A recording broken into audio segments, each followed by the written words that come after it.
It's okay.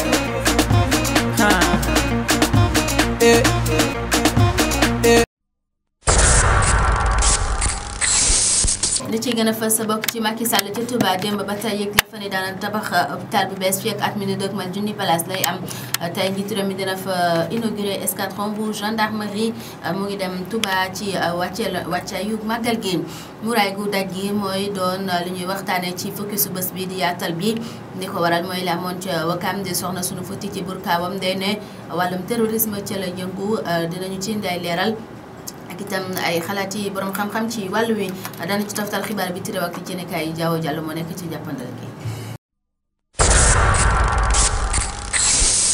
Macky Sall à Touba depuis hier, le président de la République prendra part à la prière du vendredi à la grande mosquée de Touba.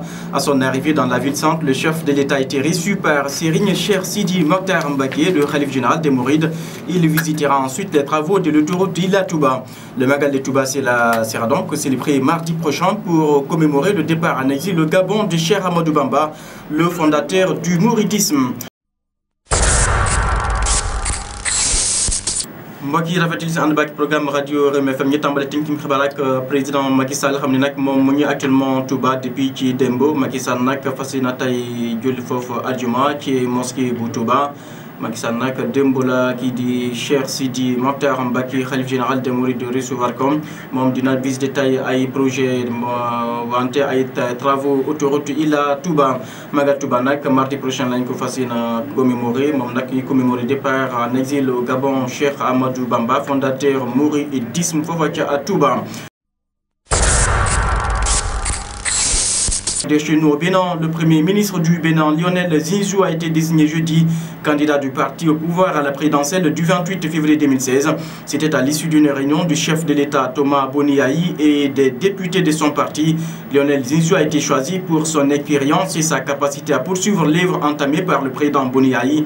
En juin, pour rappel, il a été donc nommé premier ministre au Bénin à la surprise générale dans moyen d'un an de la fin du mandat du président Boniaï.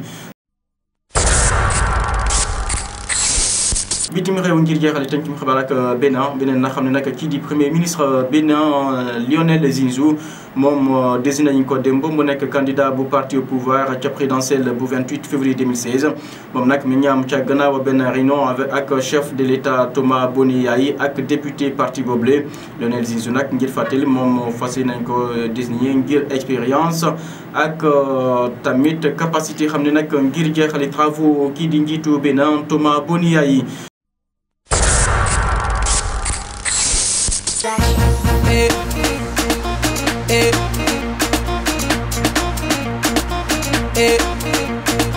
It's okay.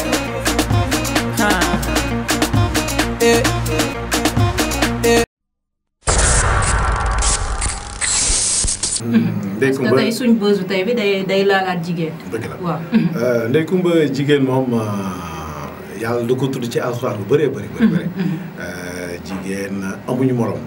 parce que li ñuy wax rek jigéen ñi léegi wax dëgg yàlla am nañ teraanga baax nañ. te tamit ku leen suturaal yàlla suturaal. jigéen daal liñ ci mën a wax moom mooy trésor la. waaw te wax dëgg yàlla am na fu mu commencé waaye amul fu mu yem.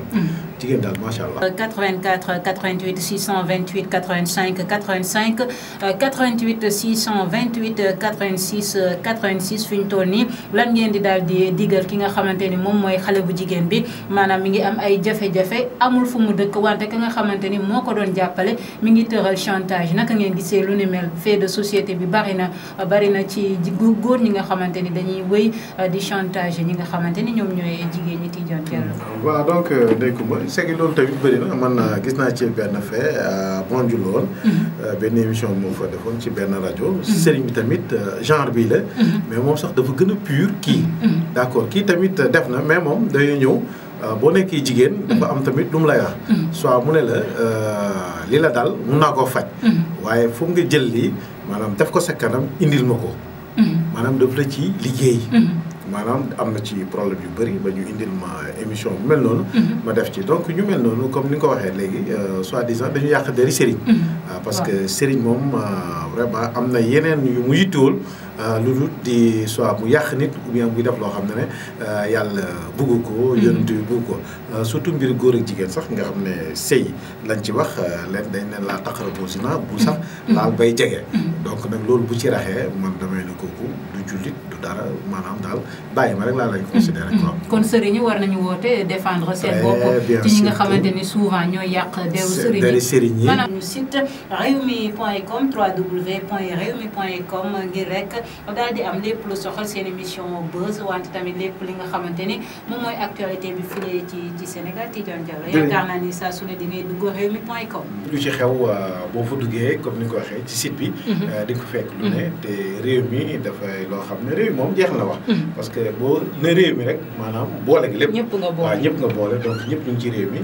donc nañ ko visiter si. muy baax góor da daan yërëm jigéen di ko jàppale te du si séentu dara. bu demee sax ba cofeel daal di am dafay préférer dem ñaani ko takk ko indi ko ci këram loolu mooy doxalin góor bu baax wante nit daal di nekk ci tolluwaay nekk ci ay jafe-jafe jàppale ma si nangam nga ne ko bala ma lay jox néeg de faaw nga ñëw fanaan sama néeg doy na wax. loolu moom doxalaat.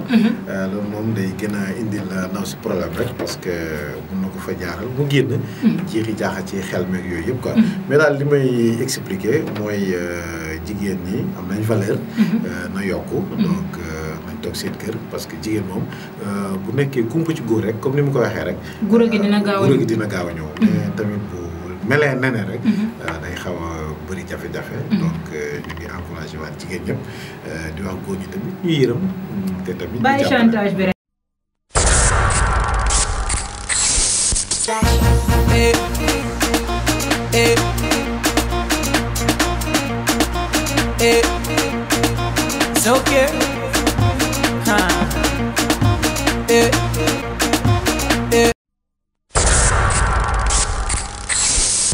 Merci de nous choisir pour vous informer ce jeudi, ce vendredi, plutôt 12h01 à l'Assemblée nationale. Les titres.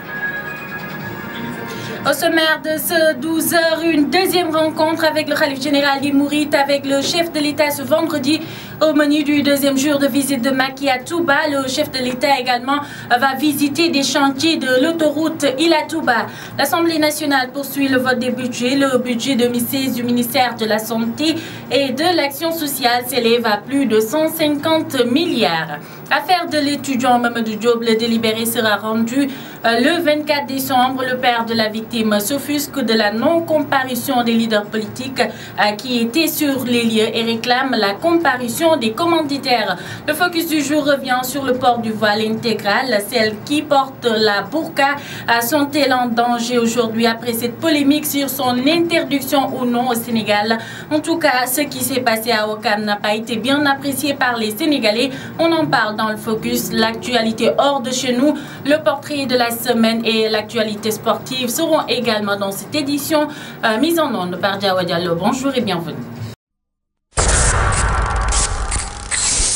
À 21 minutes après 12h, une heure de plus à Paris, nous accueillons des Kumbamoro pour l'actualité hors de chez nous. Bonjour. Bonjour Elisabeth Diata. La campagne électorale s'achève ce vendredi soir au Burkina Faso.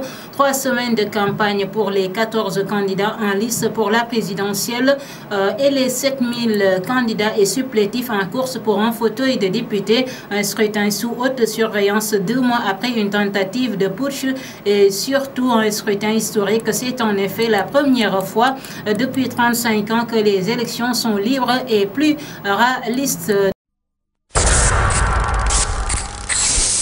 Khalife général des Mourides tey jii ci ngoon dina ànd ak président Macky Sall ci tisbaar gi dem julli ji ci jumaay Touba Mbacké ginnaaw gi président Macky Sall dina dem visiter chantier yi ci autoroute Ila Touba moom ginnaaw gi lay ñibbisi ci Ndakaaru moom président de la République.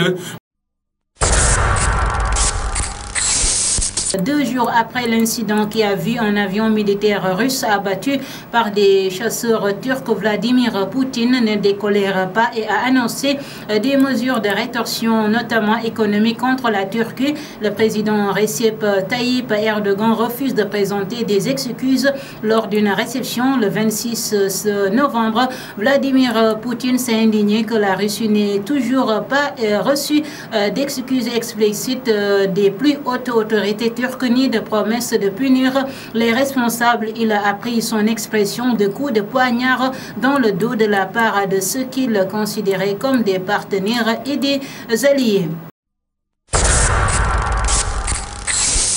Ministère de la santé 15 milliards lan yokk ci budget mu àndoon na ci ak Pape Diatta ci assemblée nationale. Papa Mamadou Diop wax na ginnaaw atek dem bi ñi xaar mi daaneel ñaar fukki fan ak ñeent weeru ko décembre moom mu ne nit politique yi dana war a teew naka noonu partie civile bi lépp jëm rek ci commanditaires yi ak ñu def loolu la ñu teew lépp ngir ñu mën a xool seen mbir.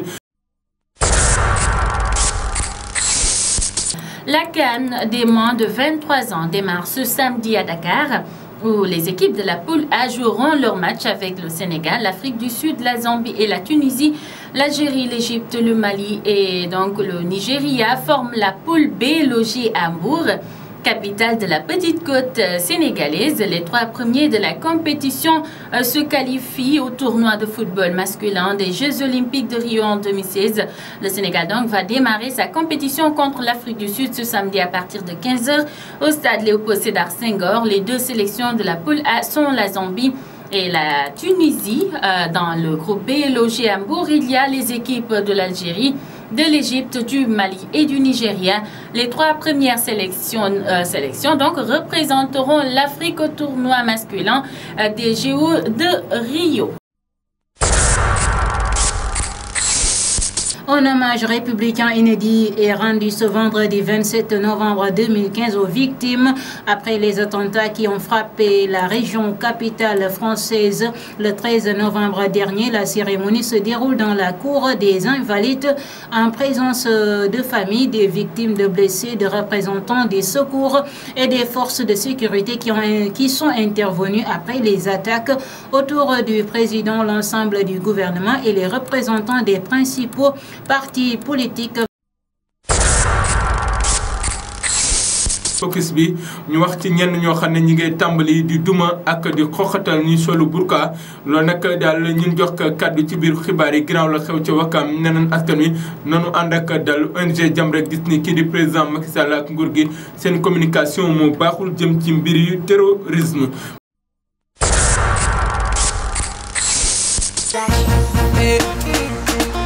Hey.